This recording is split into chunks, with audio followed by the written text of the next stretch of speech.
शुभविवाह या मालिकेच्या 17 मेच्या भागामध्ये आपण पाहणार आहोत। आकाशा सर्वांच्या समोर आजीला बोलतो, आजी तू सायकल राणीवर रागू जाऊ नकोस। तू रागवली म्हणजे ती कोपऱ्यात जाऊन एकटीच रडते आणि ती रडलेली पाहून मला देखील रडायला येते।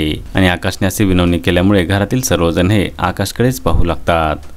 त्यानंतर आपण पाहतो घरामध्ये देवीच्या पालखीचे आगमन झालेले असते आणि भूमी ही हातामध्ये झेंडा घेऊन नाचू लागते आणि भूमी ही अनवाणी असते, त्यामुळे तिचे पाय पोळत असतात। आणि हे पाहून आकाशा विचार करतो सायकल राणीचे पाय भाजत आहेत आणि तो तिच्या पायावर पाणी टाकू लागतो। आणि तेव्हा भूमीला आकाशा मात्र खूप हेवा वाटतो आणि ती असा विचार करत नाचत असते। तेव्हा तिचा पाय घसरतो आणि ती खाली पडणार, तेव्हा आकाश तिला आपल्या मिठीमध्ये घेतो आणि सावरतो आणि दोघेही एकमेकाकडे अतिशय प्रेमाने पाहू लागतात। तर त्या दोघांना एकत्र पाहून पौर्णिमाला मात्र खूप राग आलेला असतो। आता पुढे येणाऱ्या भागामध्ये आपण पाहणार आहोत आकाश आणि भूमी दोघेही एकमेकाच्या प्रेमामध्ये कसे पडणार हे पाहणे अतिशय रंजक ठरणार आहे। शुभविवाह या मालिकेचे सर्व अपडेट्स पाहण्यासाठी आमच्या चॅनलला लाईक करा, शेअर करा आणि सबस्क्राईब करायला विसरू नका।